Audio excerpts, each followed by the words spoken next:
Summer's here and the Lone Star State's heating up. But did you know just standing out in the sun can make you sick?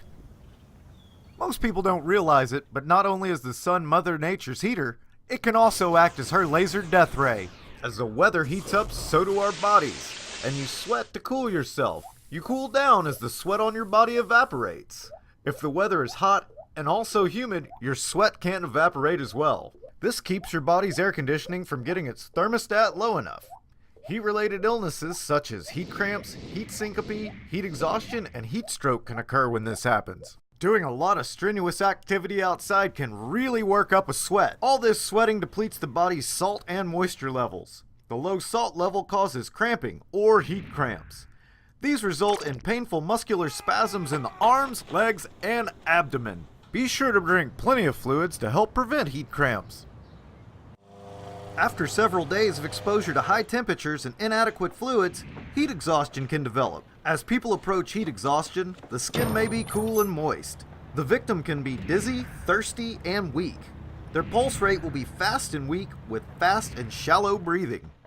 Heat syncope causes a person to suddenly faint or pass out during activities in a hot environment. The body cools itself by increasing blood flow to the skin where heat is released. This shift of blood flow reduces the amount of blood flowing to the brain, which stops the brain from functioning, causing a person to faint. Many times, the skin gets pale, sweaty, and cool. Heat stroke is a true medical emergency that can be fatal if not properly and promptly treated. Normally, a person suffering from heat stroke experiences high body temperature, the absence of sweating, with hot red or flush dry skin, rapid pulse, difficulty breathing, strange behavior, hallucinations, confusion, agitation, disorientation, seizures, and or a coma. If you see someone suffering from a heat-related illness, get help quickly. Call for medical assistance. Only qualified medical staff can determine a further course of action. Cool the victim rapidly using whatever methods you can. Cooling the victim may prevent delirium or a coma. Some methods to try are removing clothing and bringing the victim into a shaded area. Immerse the victim in a tub of cool water. Place the person in a cool shower. Spray the victim with cool water from a garden hose. Sponge the person with cool water. Place ice packs in the armpits and groin. If the humidity is low, wrap the victim in a cool, wet sheet and fan him or her vigorously. If there is vomiting, make sure the airway remains open by turning the victim on his or her side. Until help arrives, you can have the victim lie down, apply a cold compress and elevate their feet. Use a fan if you have one to lower their temperature, and have the victim drink cool liquids if they are conscious and willing. Thanks, guys. Now I'm much better equipped for this Texas heat. I have plenty of fluids to keep me hydrated. I've got sunscreen, a protective hat, protective eyewear. I'm sitting in the shade. Remember to increase your fluid intake during extreme heat, especially if you're physically active. The CDC recommends 16 to 32 ounces of water for every hour you're exposed to hot weather, regardless of whether or not you feel thirsty. Stay away from sodas or sugary drinks, as they can actually dehydrate you. Sport drinks are great alternatives as they help you replenish the salt, minerals, and electrolytes you lose when you sweat. Wear appropriate clothing, lightweight, light-colored, and loose-fitting. And be sure to apply sunscreen. You need at least SPF 15 or higher to prevent sunburn and skin dehydration. If you must be outdoors, try to limit your activity to morning and evening hours. Just a little preparation keeps summer safe and enjoyable.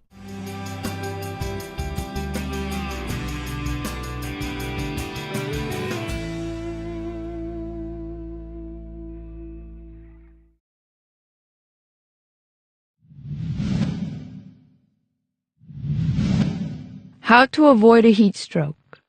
Heat stroke is an alarming heat-related condition that causes a number of deaths each year. What is more alarming is that you can actually avoid fatalities if you just know how to avoid heat strokes. This only means that proper education about this needs improvement to avoid any more related deaths. When a person is suffering from heat stroke, the body loses its natural ability to cool itself through proper perspiration. Heat is then stored in the body and can eventually rise, leading to serious problems. Heat stroke can easily be avoided. You just have to take a few of the following precautions. 1. Hydrate yourself at least every hour, especially when it is too warm. Regularly drink water and don't wait for the feeling of thirst to come because that is already a sign of dehydration. 2. During warmer days, try not to drink your usual coffee or tea. Drinks that are high in caffeine actually dehydrate the body even more. This is also true for any alcoholic beverages. 3. When the temperature is unusually high, stay indoors if you can. Ventilate your house properly by opening the windows. Let the air go through your house so that the heat will not be trapped inside. If you have air conditioning at home, turn it on. If you don't, turn on your fans and pull out your window shades. 4. Wear clothes that are suited for warmer days. Loose clothing, thin fabrics, and light colors are ideal for these times. Avoid wearing tight, bulky layers of clothes. It will just aid in keeping the body warm and cause heat stroke. Remember, you do not need additional heat anymore. 5. If you have to go outdoors, wear a hat or bring an umbrella. Walk in shaded areas, and if you feel any sign of fatigue, sit in a shaded area and rest for a while. Bring bottled drinking water with you to hydrate yourself now and then. 6. Do not exert any additional load to your body. This will just add body heat. Warm summer days are a good time to just rest. Why don't you just watch TV and relax? This just might save you from heat stroke. Elderly people do not respond to heat like younger people. Their bodies can no longer adapt or regulate to temperatures. Also, certain medications or medical conditions can interfere with the body's ability to naturally regulate the body's temperature. Also, certain medications or medical conditions can interfere with the body's ability to naturally regulate body temperature. The above-mentioned precautions still apply, but as a good citizen, be very mindful of checking in with your elderly friends, neighbors, and relatives. Infants and toddlers can also suffer from heat stroke and can even die in extreme cases. Infants and toddlers cannot say what they are feeling. As a caretaker, be very mindful of preventing heat stroke to children. 1. Hydrate infants and toddlers as much as you hydrate yourself. Every time you feel thirsty, always remember that they might be thirsty too. Remember that thirst is a late sign of dehydration, and it is better to drink water before the symptom of thirst appears. Constantly give water to young children even if they don't ask for it. 2.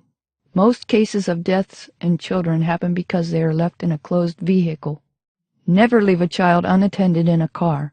The heat inside a car can go up rapidly, and leaving a child inside is like placing them in a hot oven. Even if you are just going to be gone for a minute, it's not worth the risk.